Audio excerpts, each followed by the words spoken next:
Olá pessoal, no vídeo de hoje nós vamos falar sobre as principais diferenças entre a recuperação judicial e a recuperação extrajudicial. O vídeo de hoje é muito importante na vida do advogado empresarialista porque vemos quase que diariamente grandes empresas pedindo recuperação judicial. E é também muito importante na vida do OABeiro, principalmente para quem vai fazer a segunda fase empresarial na OAB. Porque esse assunto cai exame sim e exame sim. Então é muito importante que tenhamos noção sobre esses dois institutos, que embora sejam para recuperar a empresa, eles têm nuances muito diferentes que incidem diretamente no cotidiano do empresário. Então vamos lá. Eu separei aqui 4 tópicos para falar para vocês. Os 3 primeiros são basicamente introdutórios. E aí no último eu vou falar um pouco mais específico sobre as principais diferenças entre esses dois institutos. O primeiro deles é: qual a legislação que rege a recuperação judicial e extrajudicial? É a Lei de Recuperação em Falência, a LRF, a Lei 11.101 de 2005. Lá vai estar tratando sobre esses dois institutos.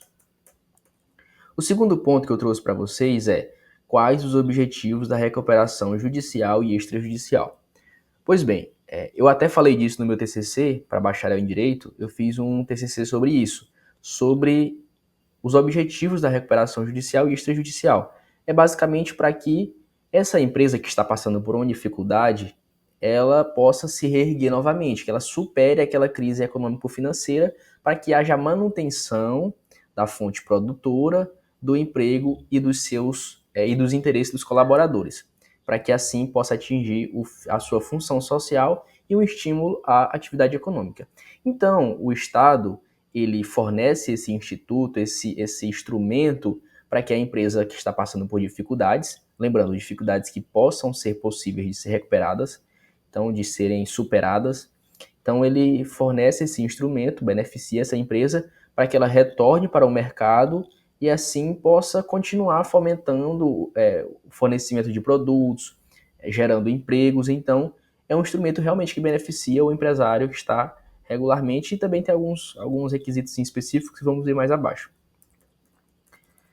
Então aqui temos o terceiro tópico que vai falar sobre quem pode requerer a recuperação judicial e extrajudicial. Então basicamente, de forma bem simples, é as empresas sob qualquer regime societário. Por exemplo, uma sociedade limitada, um unipessoal, uma sociedade de anônimas.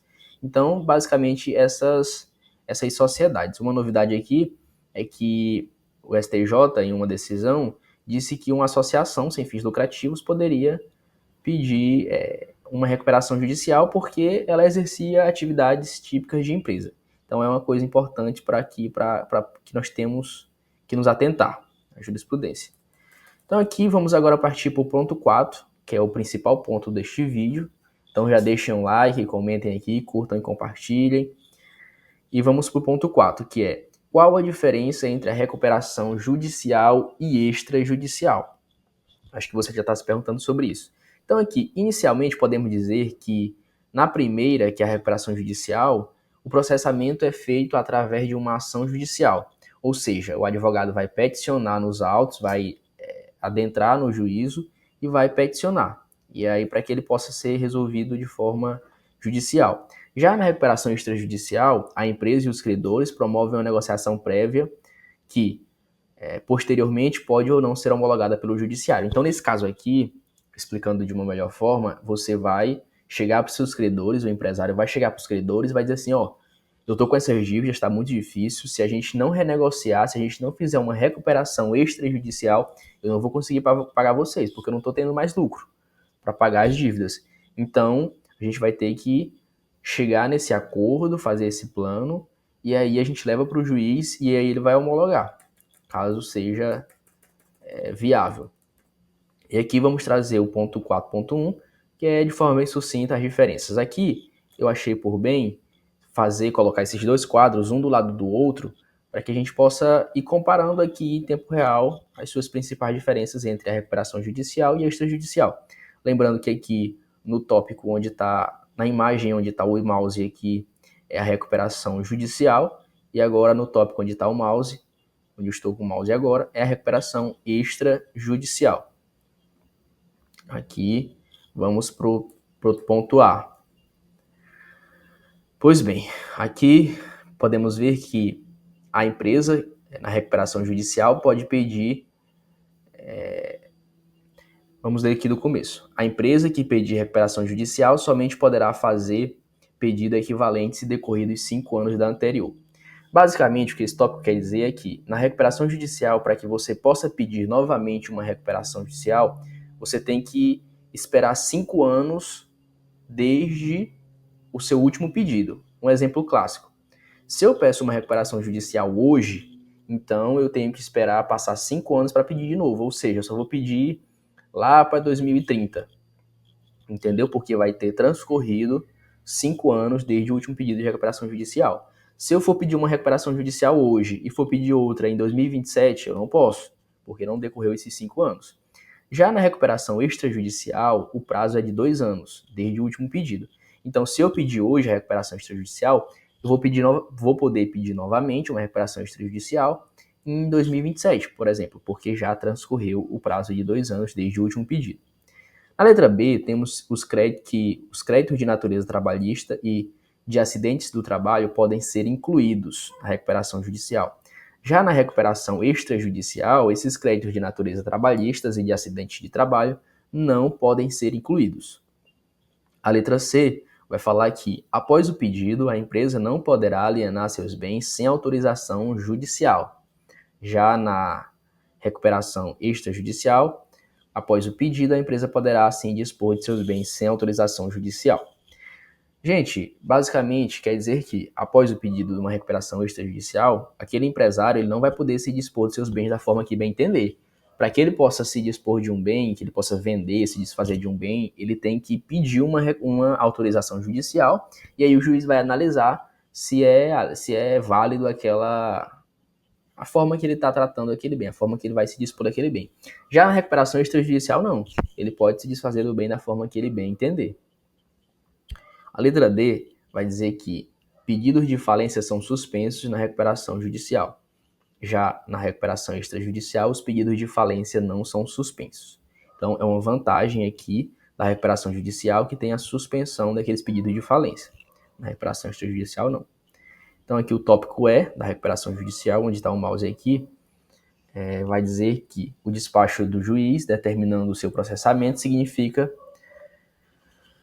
dizer que aceitou o pedido de recuperação judicial preliminarmente. Então, o despacho do juiz determinando seu processamento vai suspender as execuções e prescrições por 180 dias. Por outro lado, se não aceitar o pedido, indefere seu processamento, ele decretará a falência. O que esse tópico quer dizer aqui, basicamente, é que, com o deferimento da recuperação judicial, vai haver a suspensão das prescrições e execuções pelo prazo de 180 dias. Então, é um benefício e tanto para a empresa recuperanda.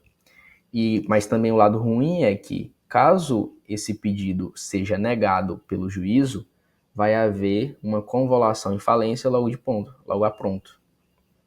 Então, vai ser meio que automático essa falência. Então, não é bom, só que você tem que estar muito atento a esses requisitos, tem que estar muito atento a essa situação. Já na recuperação extrajudicial, não vai haver a suspensão de execuções ou prescrições. Então, é o lado ruim da recuperação extrajudicial, nesse caso.